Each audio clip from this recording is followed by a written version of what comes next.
വിഴിഞ്ഞം തുറമുഖത്തിൽ പ്രതിപക്ഷത്തിനെതിരെ വീണ്ടും ആരോപണം ഉന്നയിച്ച് മുഖ്യമന്ത്രി. അദാനി കമ്പനിക്ക് കഴിഞ്ഞ സർക്കാർ കോടികളുടെ പിഴ ഒഴിവാക്കി നൽകിയെന്ന് ഇന്ന് വി.ഡി. സതീശൻ പറഞ്ഞു. പി. രാജീവിന്റെ ആരോപണങ്ങളെ പരിഹാസത്തിന്റെ മുനകൊണ്ട് നേരിട്ടു മുഖ്യമന്ത്രി. KSU യൂണിറ്റ് കമ്മിറ്റിയല്ല പ്ലീഡർ നിയമനം നടത്തുന്നത് എന്നും വി.ഡി. സതീശൻ പറഞ്ഞു.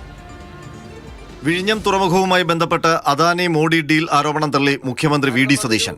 219 കോടി രൂപയുടെ പിഴ പിണറായി വിജയൻ സർക്കാർ അദാനിക്ക് വേണ്ടി ഇളവ് ചെയ്തു കൊടുത്തുവെന്ന് വി.ഡി. സതീശൻ തിരിച്ചടിച്ചു. 12 ലക്ഷം 5 കൊല്ലം വൈകിയപ്പോൾ അവർ കൊടുക്കേണ്ട സർക്കാരിന് പെനാൽറ്റി പീനൽ പ്രൊവിഷനാണ്. കൊടുക്കേണ്ട തുക 219 കോടിയാണ്. ഒറ്റ പൈസ ഇതെല്ലാം ഒഴിവാക്കി കൊടുത്തവർ. എന്നിട്ടൊരു 43 കോടി രൂപ പിന്നെ കൊടുക്കണം, 43 കോടി രൂപ പിന്നെ കൊടുക്കണമെന്ന് പറഞ്ഞു. അതും കൊടുത്തില്ല. ഈ ഡീല് നടത്തിയ പരിചയം കൊണ്ടാണോ ബാക്കിയുള്ളവരെ അധിക്ഷേപിക്കാൻ വേണ്ടിയിട്ട് ഇവർ വന്നിരിക്കുന്നത്? വിഴിഞ്ഞം MD മാറ്റിയതിൽ CPMന്റെ മുതിർന്ന നേതാക്കൾ പിന്തുണച്ചുവെന്നും വി.ഡി. സതീശൻ. വിഴിഞ്ഞത്തെ MD മാറ്റിയത് എന്തിന്? മാറ്റിയതുകൊണ്ടൊരു കുഴപ്പമില്ലെന്ന് ഏറ്റവും സീനിയറായിട്ടുള്ള CPM നേതാക്കന്മാർ പറഞ്ഞില്ലേ?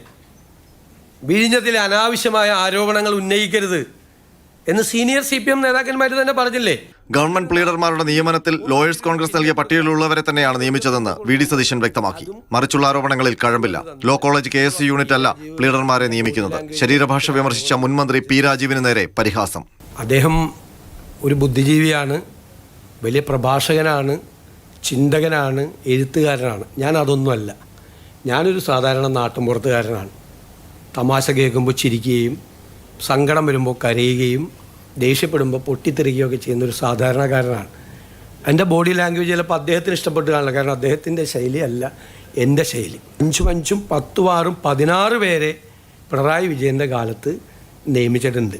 ഈ ആരോപണം ഉന്നയിച്ച ഇതേ നിയമമന്ത്രി നിലവിലുള്ള GP-മാരുടെ എണ്ണം കഴിഞ്ഞ വർഷം വർദ്ധിപ്പിച്ചിട്ടുണ്ട്. ഹിന്ദു ഐക്യവേദി നേതാക്കളെ കണ്ടത് പിണറായി വിജയനെ പോലെ ഒളിച്ചല്ലെന്നും വി.ഡി. സതീശൻ. ഞാൻ കോൺഗ്രസിൻ്റെയോ UDF-ൻ്റെയോ മാത്രം മുഖ്യമന്ത്രിയാണോ? കേരളത്തിലെ മുഖ്യമന്ത്രിയല്ലേ? എന്നെ കാണാൻ വരുന്നവരോട് ഞാൻ നിങ്ങളെ കാണില്ല എന്ന് പറയാമോ? ഞാൻ ഒളിച്ചല്ല കണ്ടത്. പിണറായി വിജയൻ ചെയ്തതുപോലെ RSS നേതാക്കളെ വേറെ കാറിൽ പോയി മസ്കറ്റ് ഹോട്ടലിൽ പത്രക്കാരെയൊക്കെ മാറ്റി നിർത്തി ആരെ അറിയാതെ ഒളിച്ചല്ല കണ്ടത്. അതാണ് റിയാസിനുള്ള മറുപടി. ആറന്മുള വിമാനത്താവളത്തെപ്പറ്റി ആലോചിച്ചിട്ടേയില്ല. കശുവണ്ടി വികസന കോർപ്പറേഷൻ അഴിമതിയിൽപ്പെട്ട ഉദ്യോഗസ്ഥൻ ഖാദി ബോർഡ് റൂട്രോണിക് സ്ഥാപനങ്ങളുടെ തലപ്പത്ത് തുടരുന്നത് പരിശോധിക്കുമെന്നും മുഖ്യമന്ത്രി പറഞ്ഞു. മാതൃഭൂമി ന്യൂസ്, തിരുവനന്തപുരം.